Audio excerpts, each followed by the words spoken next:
Hello everyone, welcome back to the channel. In today's video, I'm going to show you how you can set up your Wemo plug with HomeKit in 2026. So first of all, what you need to do is you need to simply plug the Wemo Smart plug into the wall outlet and wait for the LED indicator to start blinking.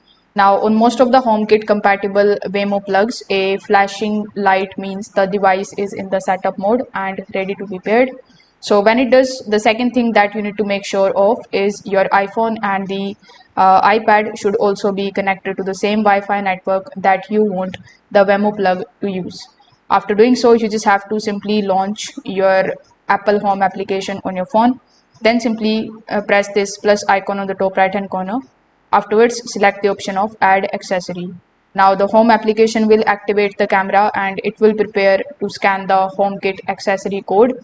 So you need to simply then locate the HomeKit QR code, which will be on your Wemo plug packaging, or it includes with the documentation. So you need to simply point your iPhone's camera at the code and wait for the HomeKit to recognize the accessory.